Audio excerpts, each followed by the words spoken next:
কসবার আইন কলেজের ছাত্রীকে গণধর্ষণের ঘটনায় ক্ষোভ প্রকাশ করলেন পানিহাটির অভয়ার মা ও বাবা। নিশিদিন হসপিটাল, অর্থ সব নয়, পরিষেবাই আসল কথা। ঠিকানা রবীন্দ্রপল্লী, কল্যাণী হাইরোড, ওয়ার্ল্ডস মোড়ের নিকটে। যোগাযোগ 8617778276। কসবার আইন কলেজে ক্যাম্পাসের মধ্যে ছাত্রীকে গণধর্ষণের অভিযোগ ওঠে 3 জন ছাত্রনেতার বিরুদ্ধে। অভিযুক্ত 3 জনকে গ্রেপ্তার করেছে পুলিশ। আর এই গণধর্ষণের ঘটনায় ক্ষোভ প্রকাশ করলেন আরজিকর মেডিকেল কলেজ অ্যান্ড হাসপাতাল কাণ্ডে পানিহাটির নির্যাতিতা অভয়ার বাবা ও মা। যা দেখতে পাচ্ছি সকাল থেকে যে 3 জনকে গ্রেপ্তার করেছে, একজন তৃণমূলের নেতা এবং 2 জন হসপিটালের কলেজের কর্মচারী। 3 জন তো অ্যারেস্ট হয়েছে। আরজি করের ঘটনা কি আর বলবো, মানে ধামাচাপা দেওয়ার চেষ্টা প্রথম থেকে পুলিশ করেছিল, এখনও সেই অবস্থায় চলছে। আমরাও লড়াই চালিয়ে যাচ্ছি, দেখা যাক কী হয়। বারবার এরকম শিক্ষা প্রতিষ্ঠানগুলোর ভেতরে মানুষকে ব্যাপারটা বুঝে নিতে হবে। সরকার কোনো কিছু দেখবে না, এটা আমরা ভালো বুঝি। মানুষকে সব বুঝে নিতে হবে, মানুষ তার নিজেরটা নিজে বুঝে নিক। ভবিষ্যতের কি হবে মানুষ পুরো বুঝে নিক, তাহলেই হবে। এবং যারা এই ঘটনাটা ঘটিয়েছে বাবু, দেখা যাচ্ছে তারা একটি রাজনৈতিক দলের সঙ্গে যুক্ত এবং নেতা তারা। হ্যাঁ, এদেরই তো এত ক্ষমতা টাকার অপব্যবহার এত বেড়ে গেছে, সেই কারণেই সব ঘটনাগুলো ঘটছে। বারবার এই ধরনের ঘটনা ঘটছে, আরজি কর, তারপর আবার এই কসবা। আমরা বলে দেবেন যে ইউপিতে হচ্ছে, বিহারে হচ্ছে, মণিপুরে হচ্ছে, এই সমস্ত বলবেন। এরপরে ওনাদের যেটা কাজ সেটাই করবে। কিন্তু অ্যারেস্টও করেছে 3 জন গ্রেপ্তার হয়েছে। বারবার এই ধরনের ঘটনা কি বলবেন? ওখানে কিছু কোনো গাফিলতি ছিল? কিছু সব জায়গায় সরকারের গাফিলতি, সরকার কোথাও নজর দেয় না, যার অপরাধীদের প্রশ্রয় দেয়, এটাই হলো তার প্রমাণ। কি বলবেন আপনি?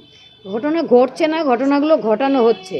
বারবার কলেজগুলোতে এই ধরনের যে ঘটনাগুলো ঘটছে, এটা আমাদের লজ্জা। এটা বাইরের দেশ আমাদের যেমন শিক্ষা ব্যবস্থাটাকে মানে ভালো মনে করে, যে অন্য শিক্ষা ব্যবস্থা থেকে পশ্চিমবঙ্গের শিক্ষা ব্যবস্থাটা ভালো, সেইখানে আমাদের শিক্ষা প্রতিষ্ঠানগুলোর যে দুর্নাম আরও ছড়িয়ে পড়বে বাইরের দেশে। এটা আরজিকর যে এত বড় একটা শিক্ষা প্রতিষ্ঠান, সেখানে এরকম একটা ঘটনা ঘটেছিল, সেটার জন্যই তো এত প্রতিবাদ, এত আন্দোলন হয়েছিল। কিন্তু লাভ কি হলো? সেই তো ঘটনা ঘটেই যাচ্ছে। প্রশাসক যদি দুর্নীতি যারা করে তাদের মাথায় হাত রেখে দেন, তাহলে দুর্নীতিগুলো ঘটতেই থাকবে।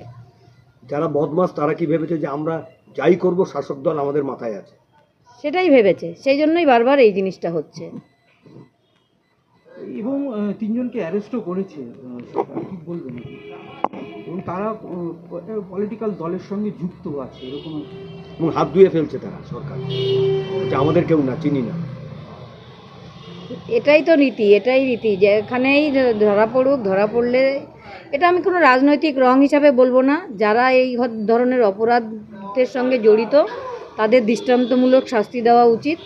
আমার মেয়ের প্রায় 1 বছর হতে গেল, একটা সরকারি শিক্ষা প্রতিষ্ঠানে খুন হয়েছে, ধর্ষণ করা হয়েছে তাকে। আমরা এখনও আসল অপরাধীদের খুঁজেই পাইনি। এটা সরকারি মদতেই তারা লুকিয়ে আছে, তাদের মাথায় সরকারের হাত আছে। আপনার মেয়ে এবং গণনার দিন যেই বাচ্চা মেয়েটা মারা গেল, কসবাতে যে ঘটনা ঘটলো, টোটালটাই দেখা গেল যে শাসক দলের দাপাদাপি। প্রভাবশালী একটা যে সেটা ফুটে উঠছে বারবার। ওরা থ্রেড কালচার, আমরা বলবো থ্রেড কালচারের দাপাদাপি কোনো বন্ধ হয়নি এখনও। থ্রেড কালচার সেই থ্রেড কালচারের মতোই চলছে। নিশিদিন ডায়াগনস্টিক সেন্টার, এ কমপ্লিট ডায়াগনস্টিক সলিউশন। আমাদের ঠিকানা 144/1 সেন্ট্রাল রোড, আনন্দপুরি, ব্যারাকপুর, কলকাতা 122। আমাদের যোগাযোগ 9875338719। সাধ্যের মধ্যে স্বপ্নের ফ্ল্যাট খুঁজছেন?